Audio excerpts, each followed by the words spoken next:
Hey guys, just before we get into Dice Heist, I'd like to give ourselves a little bit of an ad. Recently we launched our Patreon, and we'd love to have you, our listeners, join us there. On Patreon, we are providing additional bonus content that you guys can only gain by donating to our Patreon every month. We have 4 different tiers for you to join at, and each of them is at a different price level. Whatever you are comfortable giving is up to you, but every single level you will gain more and more content. So first off, at $3 tier, you get access to our after show. At the $5 tier, you get access to our one-shot mini-series that we release every 3 months. At the $10 tier, you get the ability to create an NPC that gets put into the main show of Dice Heist, as well as a shout-out in every single episode. And then the final and 4th tier is our $25 a month tier, and at here, you guys will receive an exclusive merch item every 3 months. We have a couple things picked out, but it will have exclusive and integral artwork that will be important in the show whenever it comes out. We also have 2 stretch goals set. First, at $200 a month, we would like to start a free giveaway for all $10 and up patrons. This giveaway could include gift cards, gift certificates, dice, D&D books, merch, or even a chance to be a guest on our Heist House episodes. That's our after show. Our second stretch goal is the $400 a month goal. So here, we would like to splurge and get the camera equipment that we need so that we can actually start recording our episodes. Now, these episodes would only be available to patrons, so everyone at the $3 and up tier would be able to get access to our episodes as videos. And then from there, we'll also include a tabletop simulator so you can get an idea of what's going on, and you'll actually get an uncut version of the show. So hopefully you guys will like that if we ever get there. I hope in the future to add more stretch goals, but right now we're just going to stick with this. I think that's very attainable. And go ahead and go to patreon.com/diceheist. If you guys would like to join, if you can, we would really appreciate it. If not, that's fine too. Being active on social media really helps us out as well. Sharing our posts, stuff like that, telling your friends, just spread the word about the show. Thank you guys so much for listening. Lastly, before we get to the show, I'd like to thank our 2 $10 and up patrons, Nick DiTilio and Christopher S. Thank you guys so much for donating that amount of money. It really means a lot to us, and hopefully you guys are enjoying your Patreon rewards.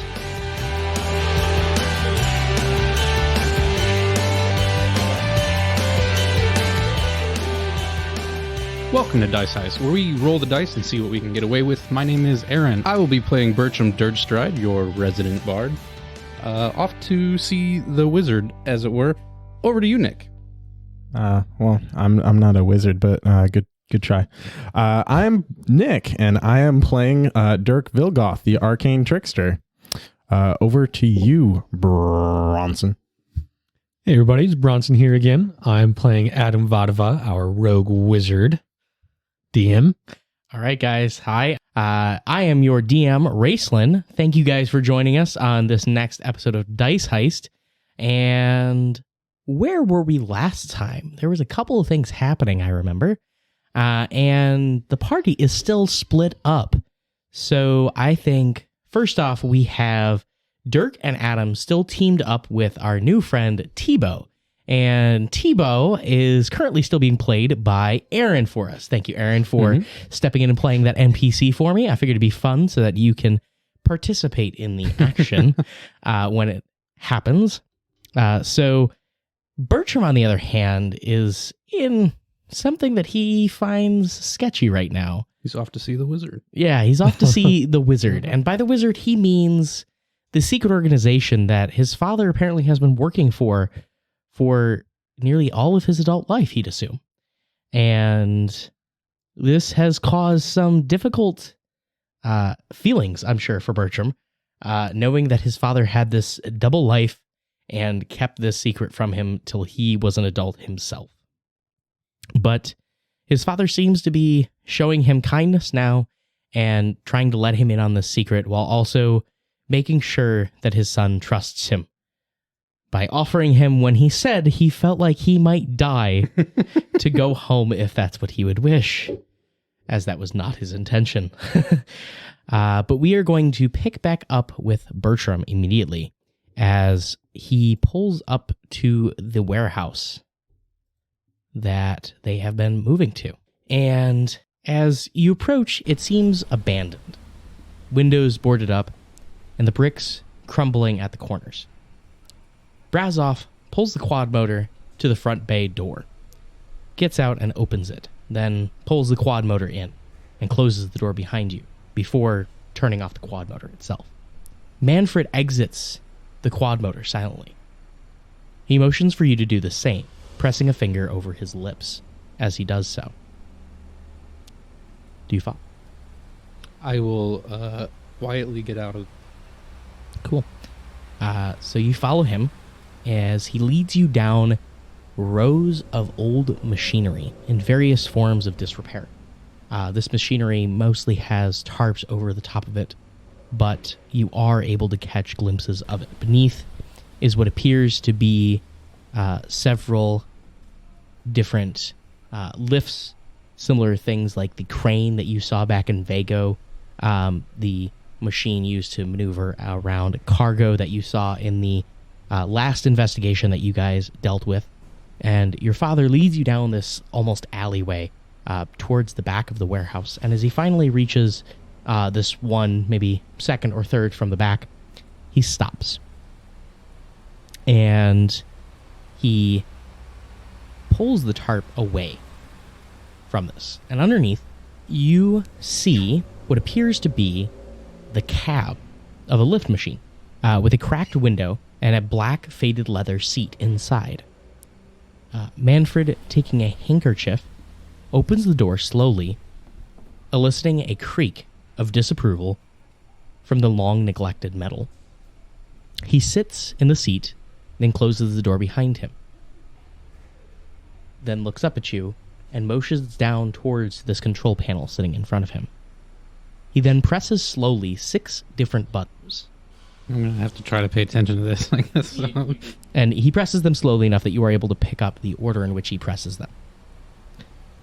And immediately as he presses the final one, before it even pops back up, so to speak, he disappears. And is no longer sitting there.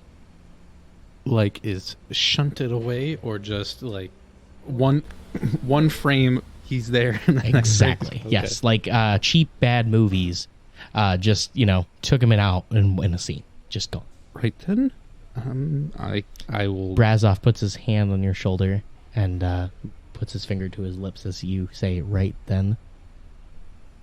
I'm just going to scowl at him. I'm going to open the door so it creaks loudly, like it just did. I'm going to put my fingers on my lips and Brazoff. And then I'm going to go outside. He has this, like, stiff face. Yeah, I know. There's not any places nearby.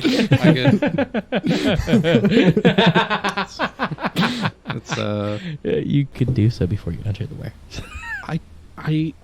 I know Dirk's looking for him to leave a thing, but Bertram thinks that this is something he's got to deal with. Okay. So he's going to fucking ride or die, I guess. Ride or die, got it. So you hop into this machine. As you sit down in the chair, the support in it has definitely been worn away, and it is very uncomfortable. But before you do see the array of buttons. And you can remember the order in which your father pressed them. Yeah, I'm going to push him. And as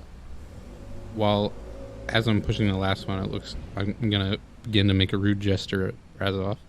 And as you sit, as you feel your hand release this button, and your hand begins to rise into this lewd gesture towards Brazoff, you're looking up towards your father as you flip him off, and you are currently sitting in a chair, a very comfortable chair, actually. at the end of a hall. To your left stands your father, with a smile on his face. He holds out a hand to you to help you up. I'm just going to get up. Okay. Seeing that you do not wish to grab his hand, he puts it down. And as you stand, you take in the sight around you. And before you, along this hall, there are braziers lining the alcoves along this. And each one has a different colored flame in it. They begin as the first one as red, then the next blue, the next green, the next seemingly imperceptible, but you see a faint smoke above it. You're not sure. Beyond that is a pure white flame, and finally a purple flame. Smallest of them all, but still there. And this pattern continues on down the hall. The stonework is dark, almost black, with hints of color, almost rainbow-like, webbing throughout it in these cracks. As the flickering of the braziers catches it, it looks as if it is a shimmering rainbow before you on the walls. And this dome-like room that you're sitting in is maybe 15 feet in circumference. And behind you, as you peer around, you hear Brazov stand as he pops into the room as well. Shh. Apologize for shushing you, Bertram. I should apologize. I don't... I'm not my best self today. That is very understandable. Normally, I'm much more charming and fun to be around and hilarious. As is what I have observed. And he nods to you. Okay, stalker.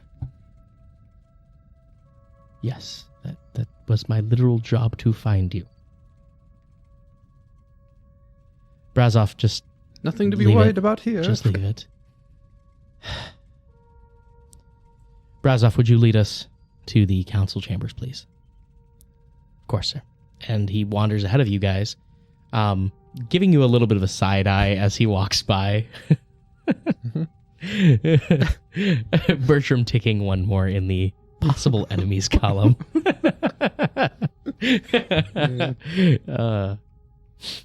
I don't understand how someone with such a great charisma is so abrasive at times. Other than being intentionally so.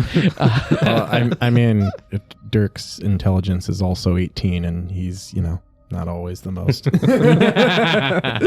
Accurate.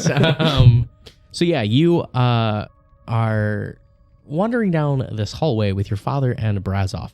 It extends for about 100 feet before coming to a curve towards the left. And along these walls, there's just these braziers, and finally it comes to this large room. And before you, it's again another large domed room with several halls similar to the one you just came from, leading away from the central chamber. Along the wall are a dozen statues of armored knights. As Manfred notices them catching your eye, he whispers to you, "They are statues of the first knights of the order." And as you turn, you count again, and you count 13.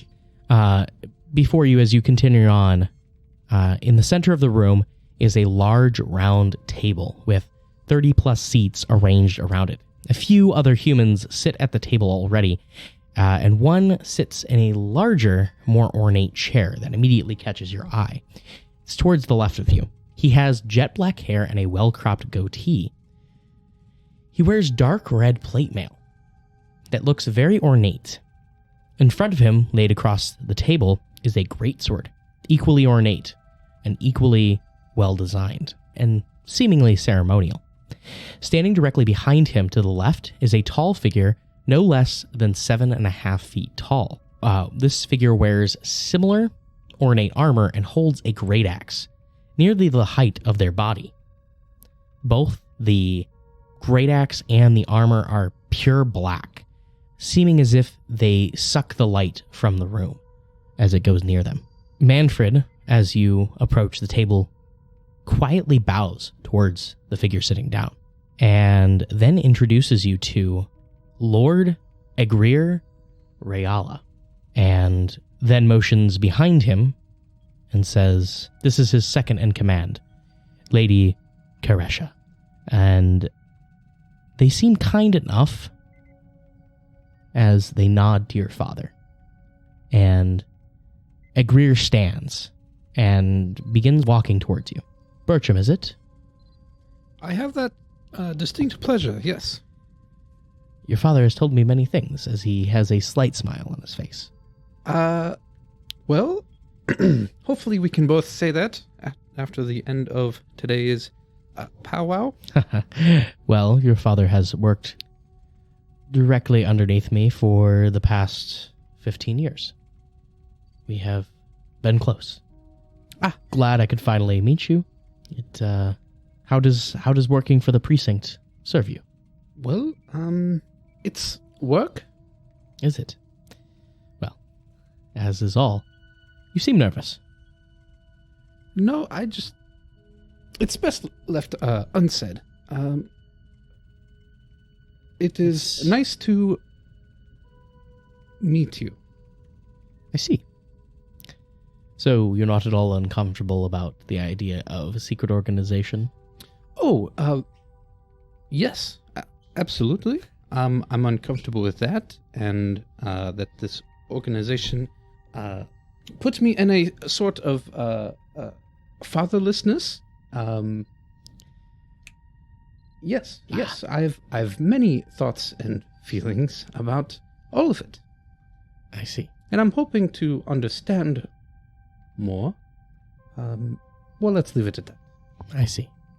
Well, our meeting here will hopefully shed light upon that. However, for this meeting to continue, or commence, with you present, Bertram,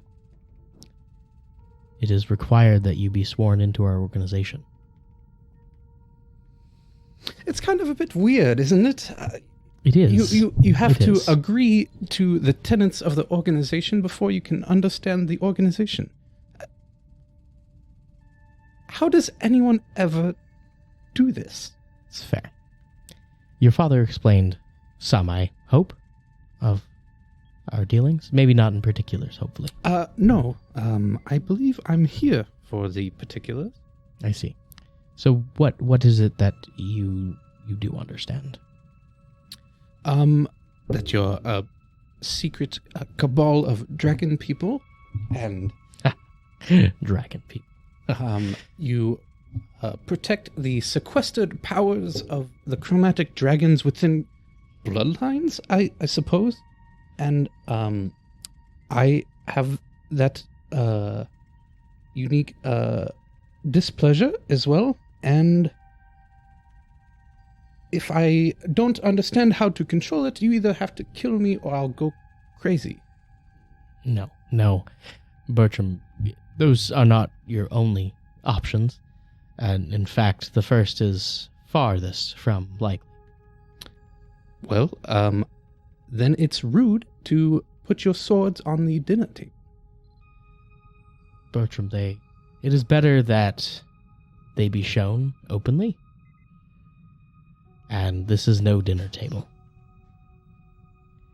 I understand your misgivings. However, your rude behavior will not be tolerated. And I hope you can understand that. I can understand and sympathize with your frustration with the secrecy of our dealings so far. But Can you? Really? Truly?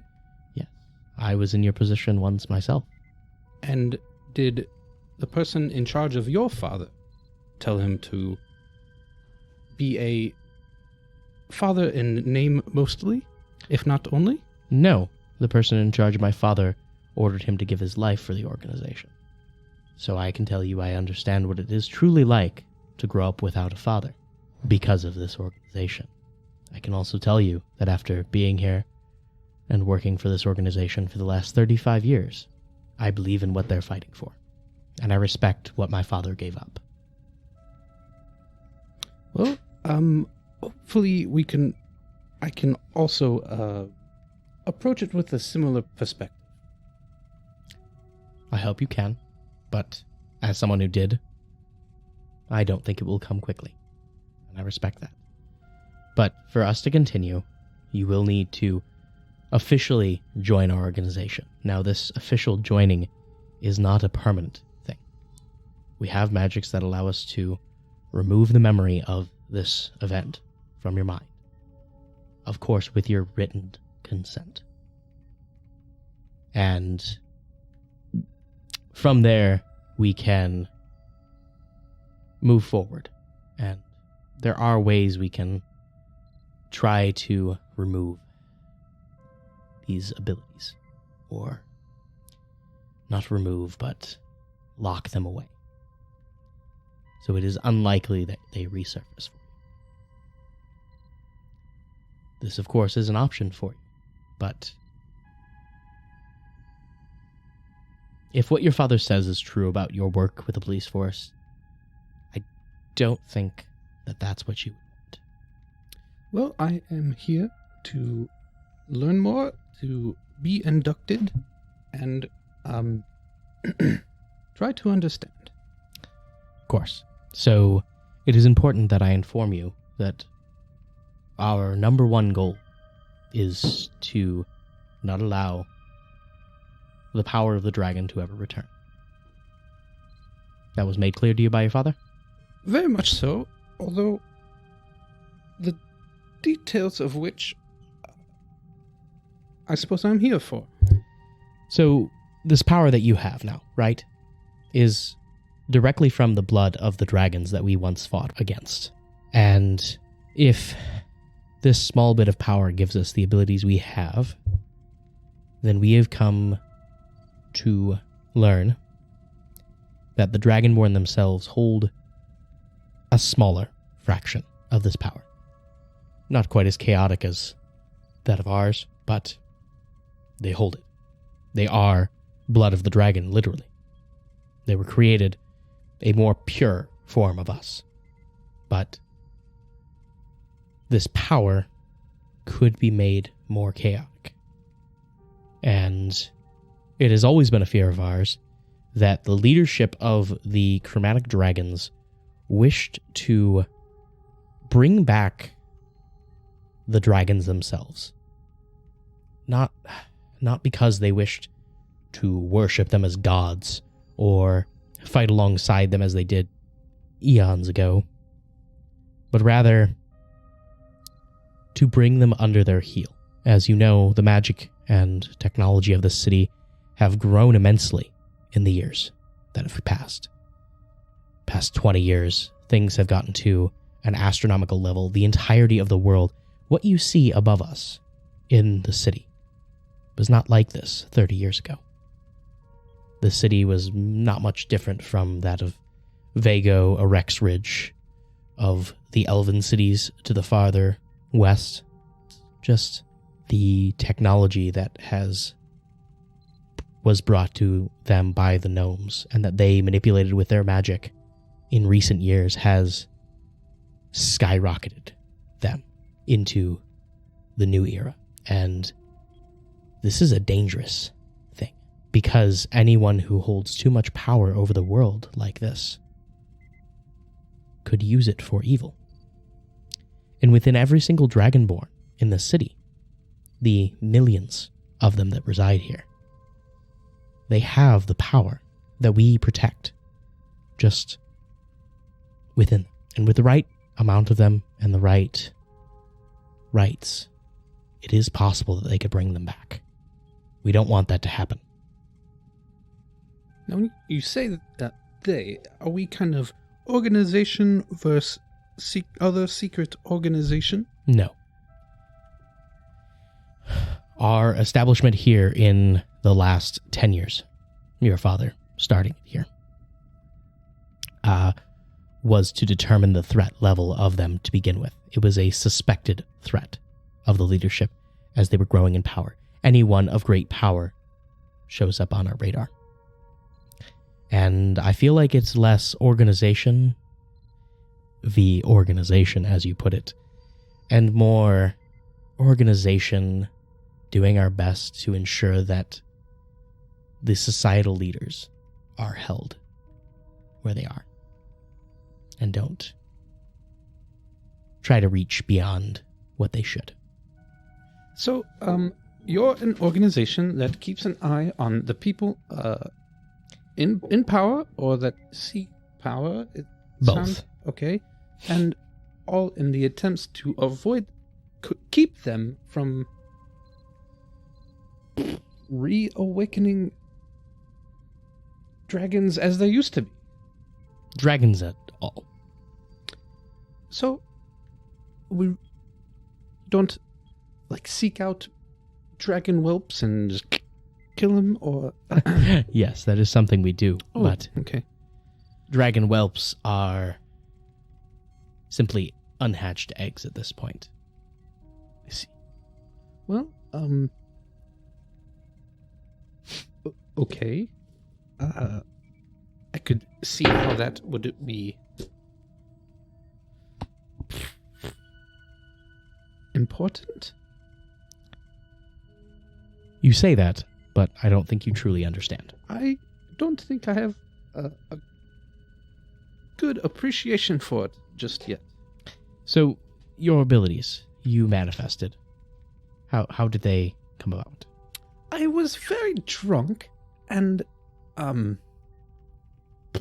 not sure. Truly? I mean more what happened, physically.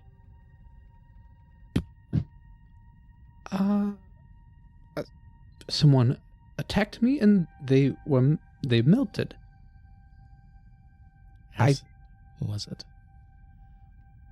Probably. I don't remember there being much heat. Was there gas at all expelled?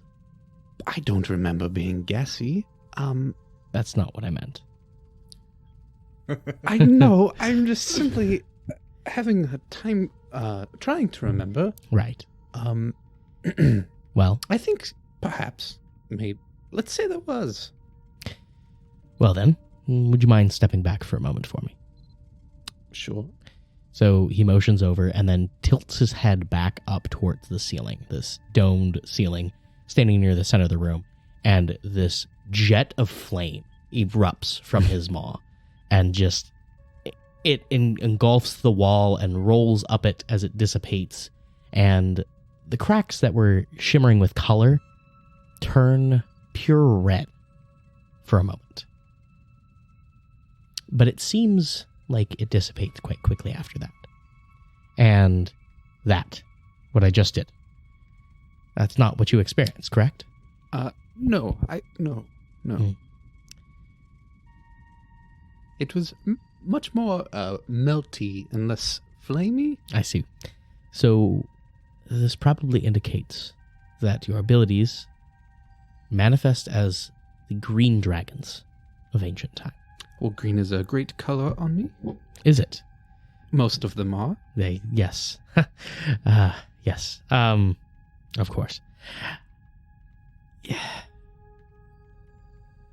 That ability that you showed, melting a man, right? The great green dragons of the past would melt the flesh and the bone of all inhabitants of an entire city with one exhale of their breath. So you can imagine our fervence to ensure that these creatures that wish nothing but malice on us to never exist again. No, a melting city would be a great album name, but a terrible event to occur. Okay, I can understand. Dragons roaming around. Very bad. So, what's your day-to-day like? Well, What do you want from me? Maybe I should ask that. general information, of course. About? Specifically in your position in the police force, you have access to different information as it flows through your own department. What we ask is that you keep an eye out for these signals. We thrive on a network. I mentioned eggs, right? Hatchlings, as you refer to them. They have shown up from time to time. I've dealt with a few in my time. But we rely on our network to catch these things. You will be part of that network to begin with.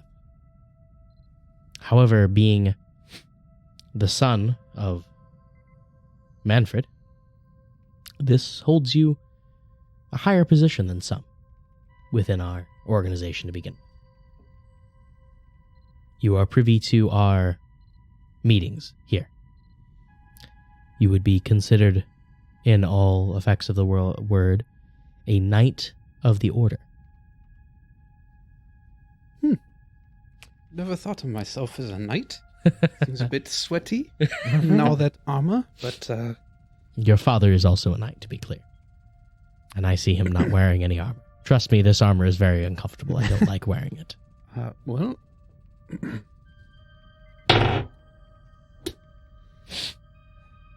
Okay, Bertram, roll a perception check for a moment.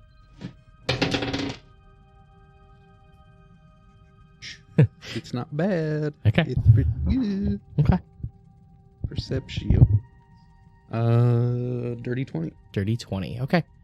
So with a dirty 20, when he mentions that his armor is uncomfortable, he seems to show some sort of tell at this. And might not be entirely true. Gotcha. Bertram's played many card games and swapped totally unbelievable stories with others. Now that I have an idea what his tell is, do I have any idea of if I've seen him tell before on any things that he's mentioned so far? No, actually, seeing this tell, you have not. This is the first time you are as far as I can recognizing tell. this. Yeah, All right, cool. And it was almost obvious Gotcha. in him. It was as if he almost grimaced after saying it. It was all as if he was just Trying to hide the smirk. more like he said it to comfort you, but then realized it was not the truth. Almost regretting his lie to you is almost how you perceive it. Gotcha.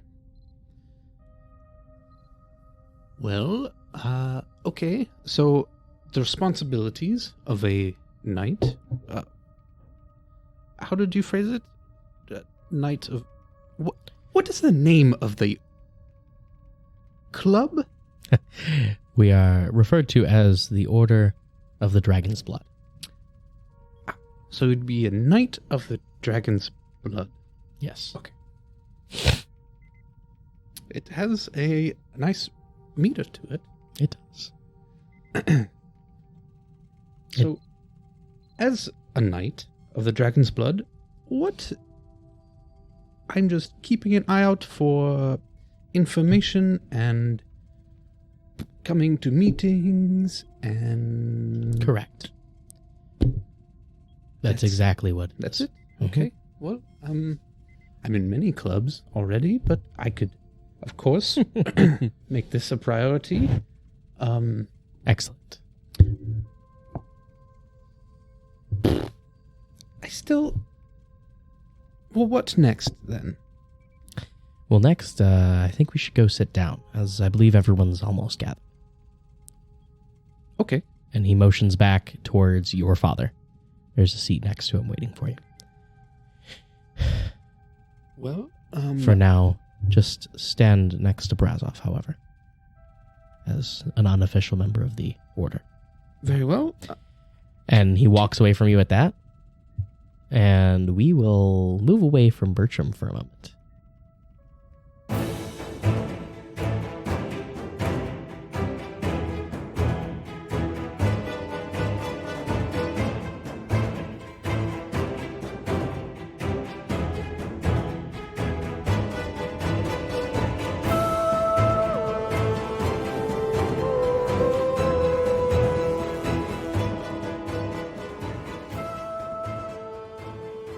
Isn't this some good quality music?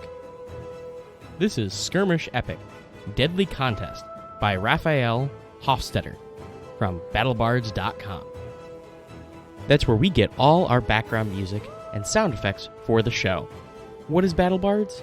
BattleBards is the most premium audio library ever created for the tabletop gaming experience, along with tools built specifically to use the audio seamlessly in-game. Tailor-made background music inspired by fantasy races and locations, voiceover scripts written to bring life to everyday NPC interactions, and a colossal array of bone-crushing, spell-blasting sound effects.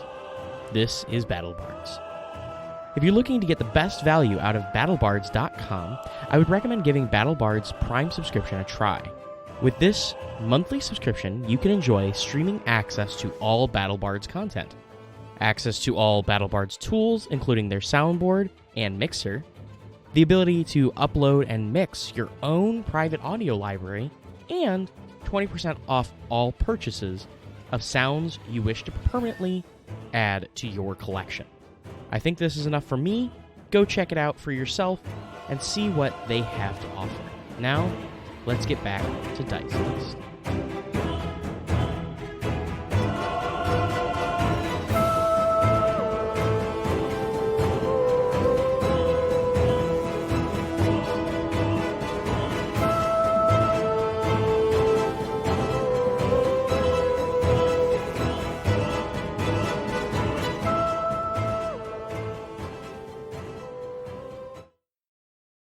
So you guys decided that... you guys have decided to go after these kobold thugs that took you... that you guys actually mostly took down at this point. The vehicle that you had commandeered at one point no longer operates since it was shut off. You tried to start it up again and realized that the tank is punctured. It is not going to move any further. However, you do have your quad motor with you. Yeah, what is the condition of our quad motor? Unaffected. You guys completely ignored what I thought you would do and hop in your quad motor and chase after them and just used your inhuman speeds to catch up to these people. Yep. Yeah. That and a really sick arrow. That too. Yep. I gave that to you fully intending for you to use that, but you know. Oh yeah. First, I think we have some injuries that need to be tended to before we go chasing after them. So okay. I was basically just going to try to take a short rest on our way if we could, if we're taking the quad motor. Yeah, during this time, you guys could easily take a short rest before hopping in the quad motor. That should be easy. Tibo can also do the same if he took any damage last time. Okay. Dirk's back up to full from that short rest, spending all of his hit dice. And we're getting in our quad motor and heading to where Tibo is leading us to. Yeah. So is Dirk driving with Tibo in the passenger seat and Adam in the back? Yeah, sure. Okay. Or what were you going to say? Well, Adam's going to try to take a nap. Honestly, a nap. Wow. Fucking, we just went through a fight with a gang of kobolds. Yeah, and you did have that moment last night. Yeah. Fucking that too. Yeah, that's... I'm sure I probably stayed up a little bit thinking about that. So, I'm going to try to catch some shut-eye. Yep. As I literally yawn thinking about getting shut-eye. Okay, yeah, so you guys are heading back to the central area of the Balbarum district. Tibo has a general idea of where they are located, and he hopes that they will spot the contraption that they were driving. Mm-hmm. So as you guys are kind of meandering around, can I have all three of you make perception checks, please? Just to kind of see if you're noticing things. Okay. Another thing, since we took a hour short rest, Dirk will summon Zed back after having him scout and see if he saw a green light or Bertram. So he had gotten through about half of the Eastern Gate District's docks and did not find a green light at all. Okay. Well, Bertram didn't follow directions very well, so... Zed informs you that there's still more he can check in Eastern Gate, but Yeah, but it's a big area. we might need Zed to help us find these kobolds first. So he's sleeping. I was sleeping. Yeah. Dirk, So, do you still want me to roll Dirk- perception? Or... yeah, That's up to you, man. Dirk looks in the rearview mirror and sees him just snoring away. It's like, Oh, okay. Roll at disadvantage because you're like only awake for like parts of time. We'll say. Speaking of, is it daylight out? Yes. Okay. It's like So we're saying like 1 o'clock in the afternoon. Tibo rolls at disadvantage because Okay. I got 21. perception. You know what? Actually, I'm gonna roll to see because in this area there's actually a decent amount of smog, okay. which is kind of what makes it a little bit ideal for the kobolds. Yeah, and the level of smog right now, it's not bright out, so you do not suffer from disadvantage for Perfect. 18. that. Awesome. Okay, so an 18 and then 14 for Dirk. 14. Okay, so as you guys are driving around, Dirk, you keep driving. Tibo, you're scanning the horizon, or not the horizon, but rather the buildings around you, and you notice something odd that you guys just passed. It looked like a similar type contraption made from a couple of bimotors sitting on the street, but it wasn't exactly the same. It might be from this gang. You're not 100% sure. We should spin it around and take a look at the thing over there. It could be one of their kind of quad bi-motor contraptions. And as soon as Tibo says that, you guys hear a loud crack as a cannon is fired. And from the loud boom, it is a high-powered cannon. Adam fucking jumps out of his fucking seat. Yeah, so Adam hears this pop and instantly like leaps up and just is like, what the fuck? Just completely terrified by He's got the like his sound. gauntlet ready. He's just like Yeah, looking around. And all of you need to make a dexterity saving throw. Dirk, I need you to make a dexterity check first. Okay, a check first. Mhm. Okay.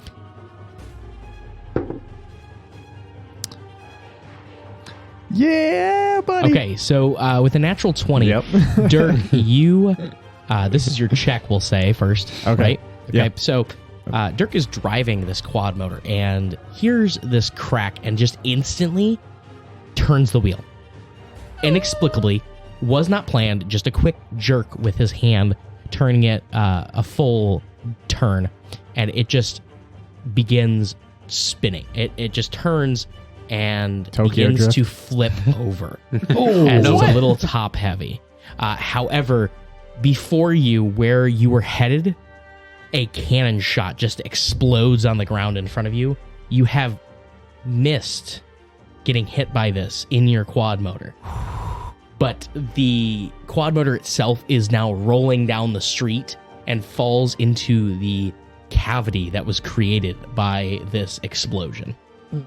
However, you guys did avoid the brunt of this explosion. Could And it is obviously coming from behind you. My dex save was 10. So 10. how large was this crater or whatever that? It would say maybe 5-10 feet wide. It's not enormous, but enough that the car or the quad motor is now like leaning into it a little bit. Okay, so it's It's an abnormally large pothole now. okay, so it's like Yeah, a and you foot- guys are a up foot or two deep. Yeah, like maybe 3 feet deep at its deepest. Okay, yeah, that's It's a pretty big ass pot. pothole, but it's not so much that it's actual crater right Okay. now. So And the quad motor is it not on all four wheels? Is it? no, it is currently on its side. You guys did a like 270-degree flip here. Just All right, so yeah, everybody out. and actually, you guys made your dexterity saves. You got a 10. What'd you get? I got a 7. I was going to ask if Adam had time to react and No. cast Misty Step. Nope, because you were asleep.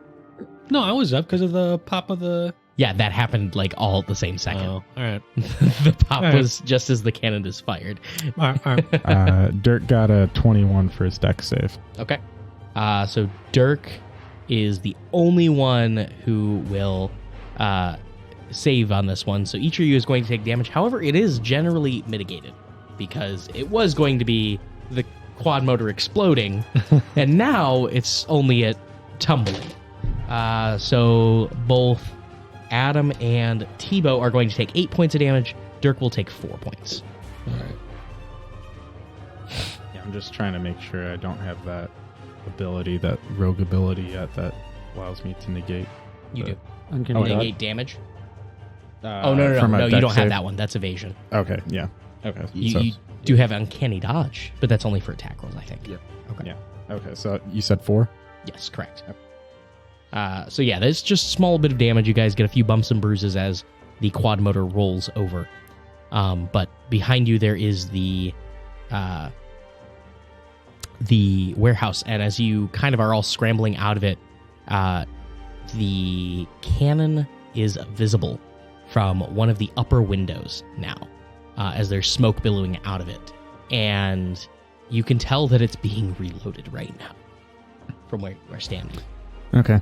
Are we rolling for initiative now? That would probably be our best course of action. So go ahead and roll for initiative, guys.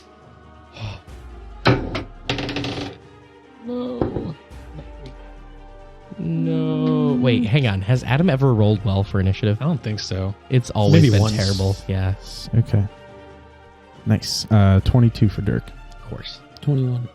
Nice. 5. Oh, no. Yeah, There it is. back to your normal BS here. There it is. Tibo was, again, Oh, sorry. 21. 21. Dirk was a 22. Correct. And Adam was a 5. Okay. Can you remind me just real quick so I have it in my head how much like a normal healing capsule would, like how many dice does it recover? Normal healing capsule should recover 2d4 plus 2, right? That It's sounds it's a normal. base one. Yeah, it's just a Okay. base healing. All right. So, yep, you're good. And you can take one of those as a free action on your turn. Dope. That's the big benefit of them being capsules. Right. Okay. So as this is happening, the cannon above is being reloaded, and you notice that the hands that were you could see kind of putting the shot in here, you can no longer see them, which means you're guessing they have finished their task. And from behind them, you hear, "Hurry up and fire! Fire!" As this raspy kobold voice is heard from the distance. And you recognize it as the one that was shouting at you from the dilapidated creations of theirs. Mm-hmm. But they do not have the ability to fire yet. Next up is Dirk. Dirk, you get to go on 22. Crap. Okay. How far away am I from the... You said they're on a building? Correct, yes. You guys pass by it.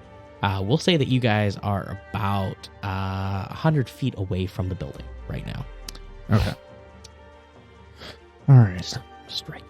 Yeah, Dirk. right? Both of us, I think. Yeah, but his quick reaction did ensure that. Right. Yeah, So, that's true.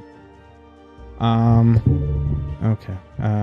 Yeah. So Dirk is gonna do two things. Okay. One, he's gonna use both his movement and his bonus action to dash as Okay. close as he can, trying to get out of sight of the cannon. cannon. Okay, yep. And then he is going to cast Silent Image right in front of that window with the cannon, Okay. and it's just gonna be a complete smog cloud. Okay, like yeah. smoke screen. Okay, nice. Yeah, so there's just this smoke screen over them, and they are blinded, essentially. Yep. Okay, cool. Is there any sort of save for that that they can make? Yeah, so I'm not gonna engulf them in it. It's gonna be just right outside Uh-huh. the window, and it is Right. a 15-foot cube. Okay. Like, I just mean, like, do they have a save to, like...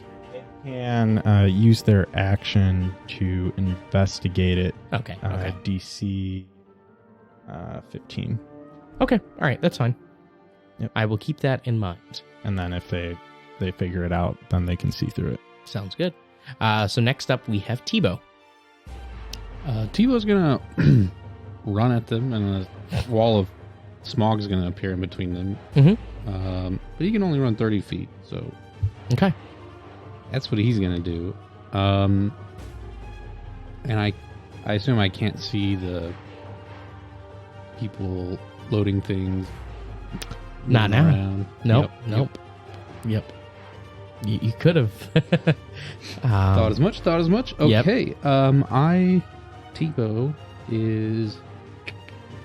Well, we just had a short rest, so He gets all his fun abilities back. I'm going to use my action to dash. Okay. So you're 60 feet in. I have 40 feet more to go, but Okay. at least I'm there. Yep. Kind of.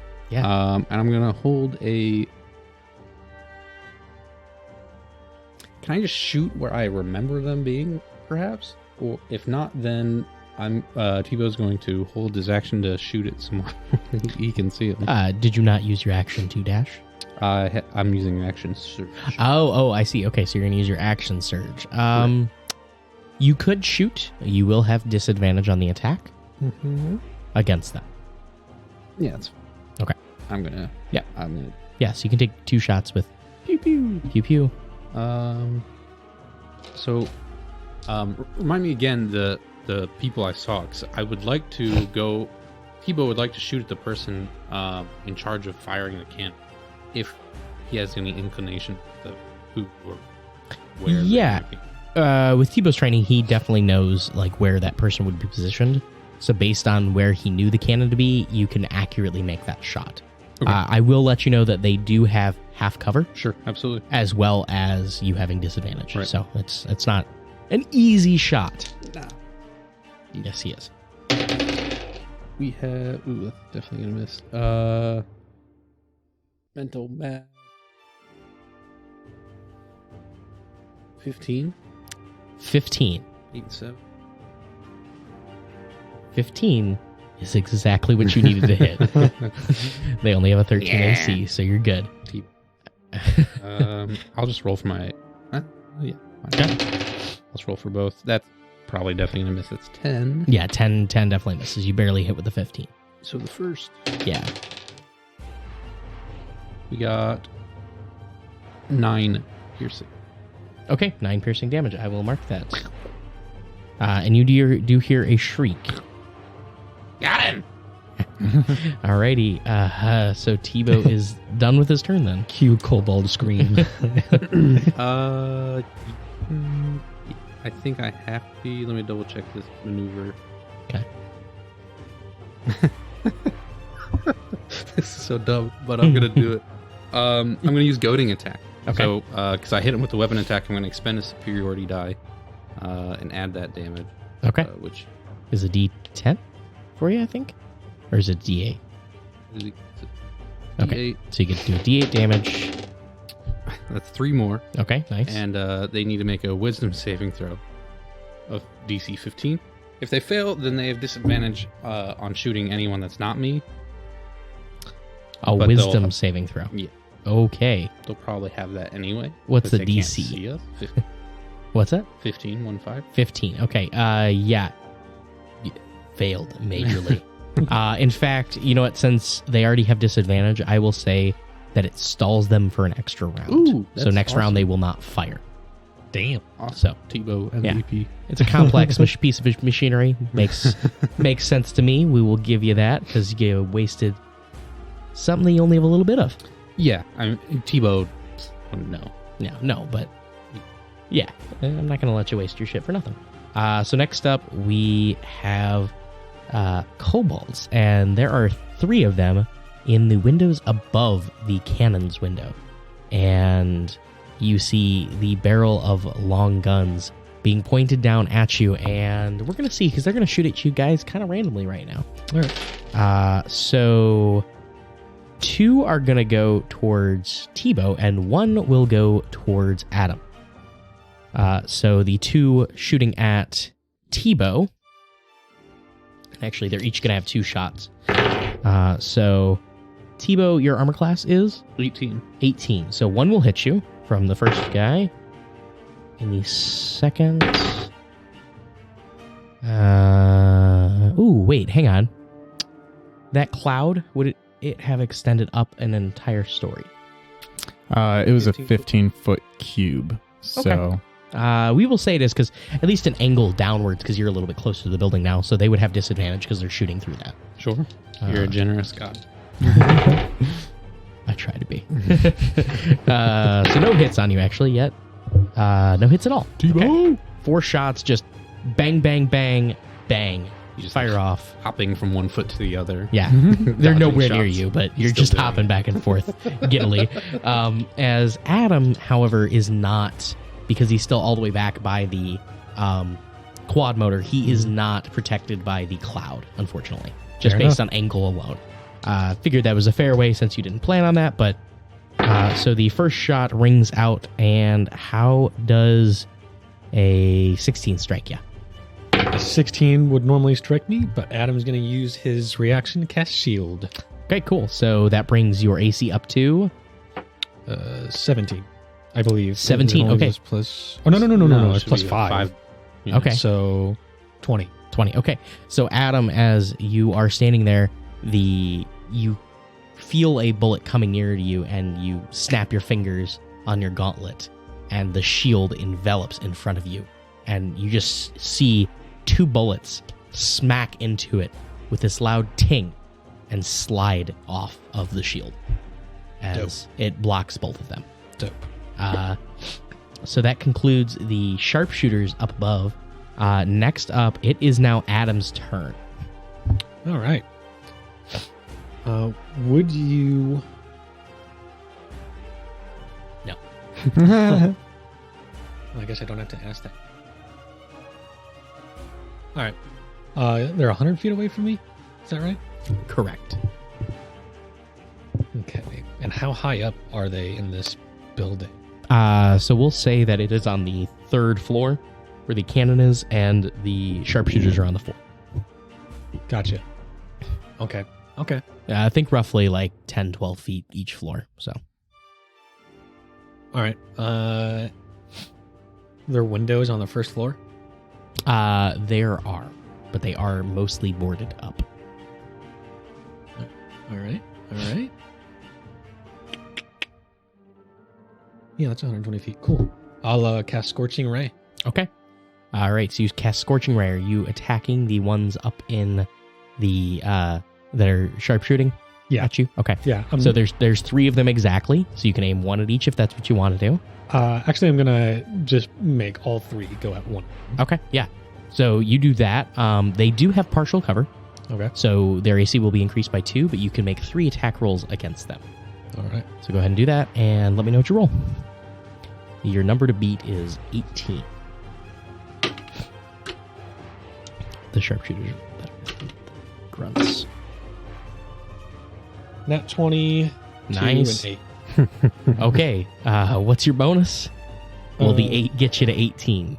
Probably not a plus 10 there. Probably not. It's plus 6. Okay, that's fine. So the nat 20 will hit, so you will get to do 4d6 plus, points of damage.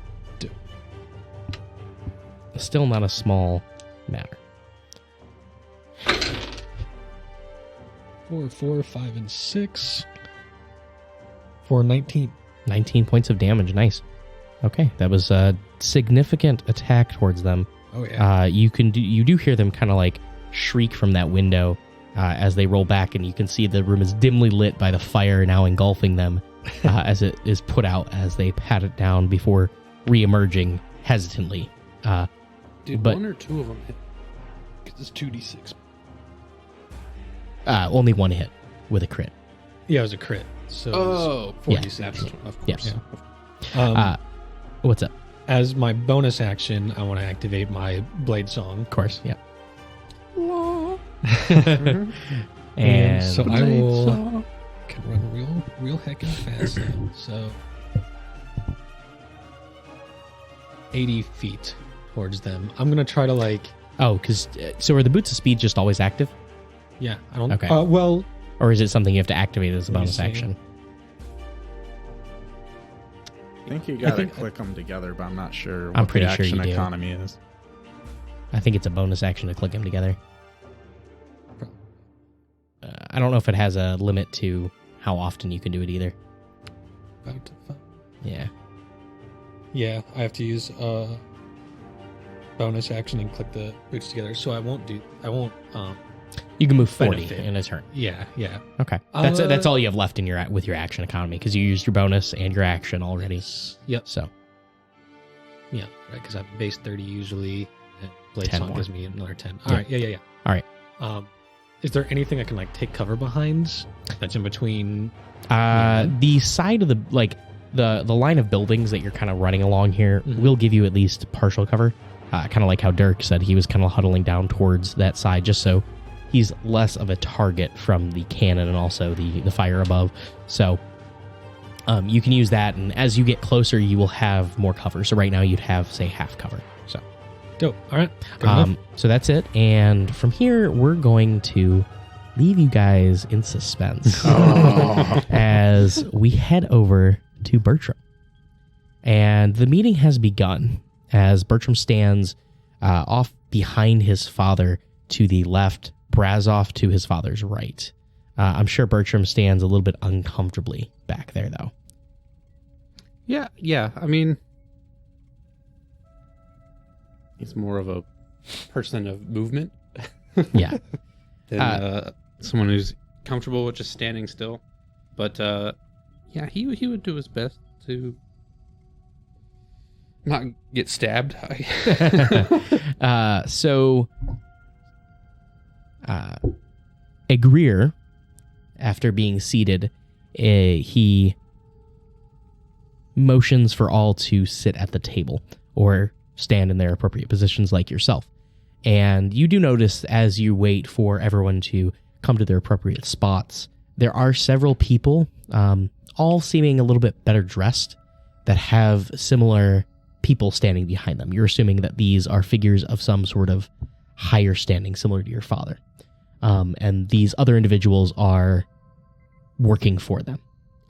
However, based on that, you can tell that, similar to the person you were introduced as the second in command of this chapter of the organization, what? Forgot the name. Where is this? Right here.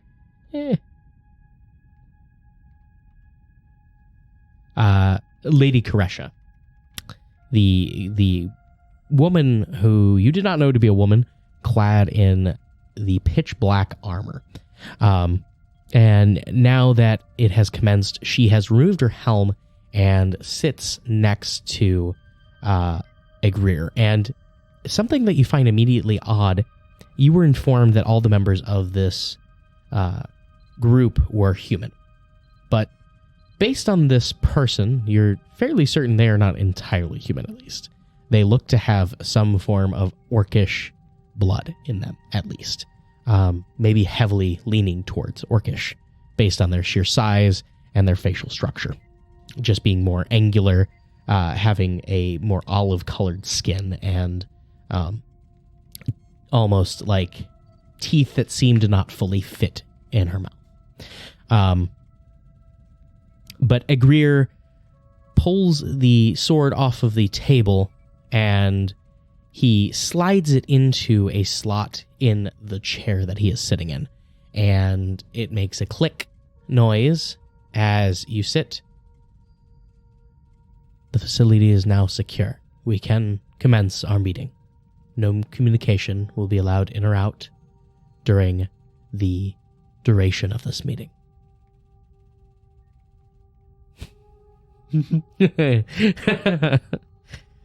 And no one seems to bat an eye at this. This seems, except for you, who is just like wide-eyed looking around at everyone like, the fuck? Yeah, Bertram's trying to fight the intense urge to test it by writing in his page.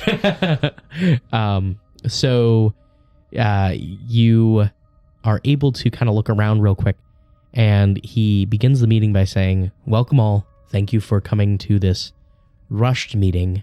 Today we have a new inductee, and as is customary when one finds their abilities, we are to induct them as soon as possible into the organization, if they wish.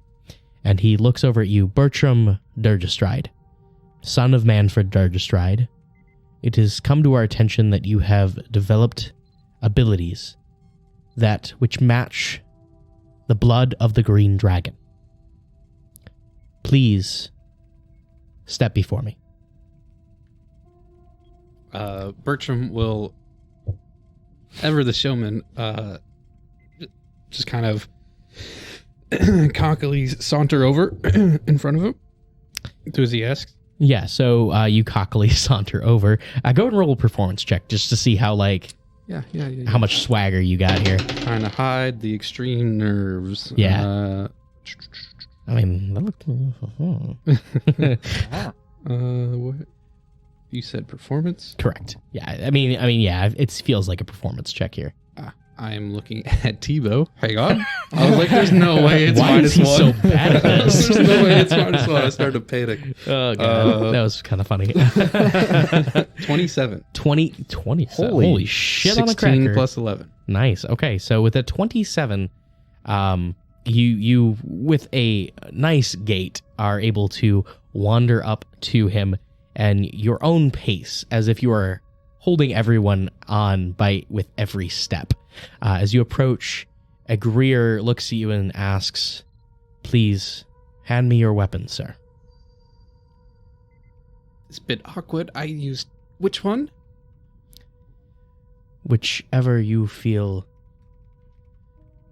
you wish to give me. Your rapier will do. I'll just grab my rapier and just... Yeah.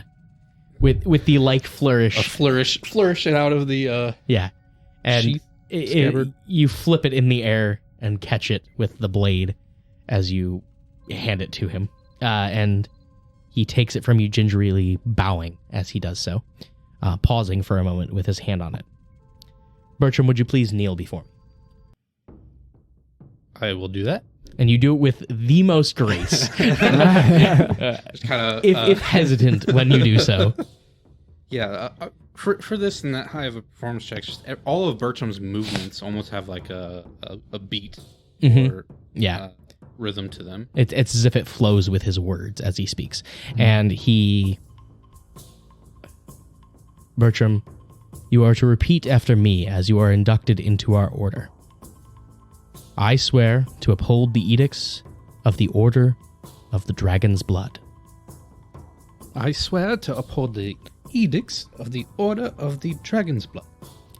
To further its cause and to strike against the enemy when called to action. To further its cause and strike against the enemy when called to action. I will hold its secrets tight and never let them fly. I will hold its secrets tight and never let them fly. I shall pass my abilities on to my children and their children, so the power of the dragon never returns. He hesitates this line. Bertram remembers what he said. There were more words that I forgot. But he kind of takes just the slightest of hesitation. What was my line again? No, it's okay. I was planning. I shall pass my abilities on to my children and their children, so the power of the dragon never returns. I shall pass my abilities to my children and their children, so that the dragons may never return. Rise, Sir Bertram Durgestride, Green Knight of the Order of the Dragon's Blood. Rise, Sir Bertram Durgestride, Green Knight of the Order of the Blood. That's great. There are a few chuckles, and Greer himself chuckles. Of course. I'll go rise, though. Just laughing to myself. And he hands the weapon back to you, hilt first. And as he does so, you notice that he cuts himself As if you take it from him, he grips it and slides it along the blade. Are you okay? And he holds his hand up and whispers some words to himself. And the blood on his hand dissipates, and the blood on your blade dissipates, and there's a faint glow to it.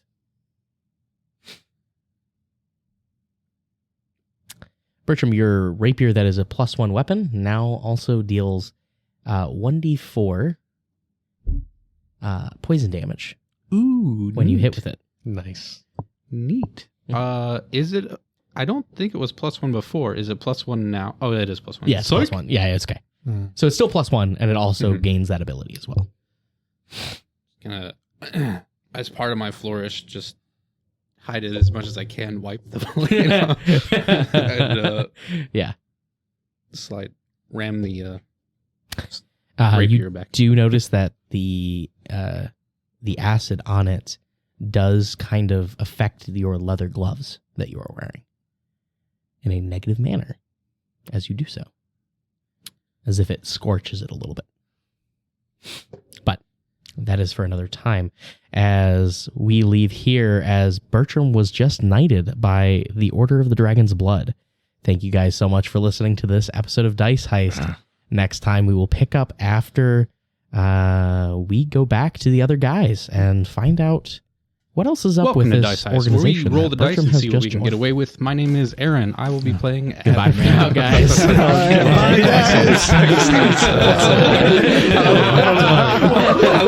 sorry to say, Adam. We're trading characters today. Oh, man. Funny story podcast I was listening to. They did that. Turn my microphone on. Oh, my God. Yeah. All right, back from the top. Welcome to Dice Heist, where we roll the dice and see what we can get away with. My name is Aaron. I will be playing.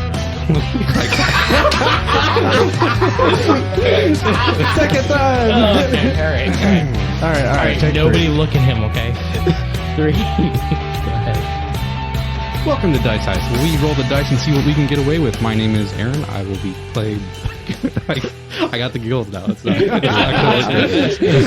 All right, third just say go. Bertram Sunday, Dirkstride. September 5th. I'd like to take this moment. I will be to playing thank all Bertram the people that Dirkstride, make your the show resident possible. bard. Starting, of Off course, to with see Aaron, the wizard, Bronson, as it were. and Nick. Over We to each you, play Nick. Bertram, Adam, and Dirk on the podcast. I'd also like to thank Nick one more time for letting us use his song Something for Now as our intro and outro for the show. Really love it, and thank you so much for that, man. I also must thank my wife, Erica, for her support and her wonderful work on our show notes. She does a wonderful job writing them for me with just a few crappy notes, and she makes it something magical. Of course, I must thank battlebards.com for their help improving our show just by giving us access to their expansive library of D&D style sound effects and music. Of course, if you guys would like to help support us, check us out on Patreon at patreon.com/diceheist. It's all one word and lowercase Dice Heist, where you guys can gain access to exclusive bonus content just for a few bucks a month. We really hope to see you guys there. There we have our after show and our one-shot mini-series that you guys can get access to there. Don't forget to also check us out on Twitter at Dice_Heist and on Facebook at Dice Heist Podcast. Feel free to reach out to us there or send us an email at diceheistpodcast@gmail.com. Thanks for listening and stay tuned for the next episode of Dice Heist.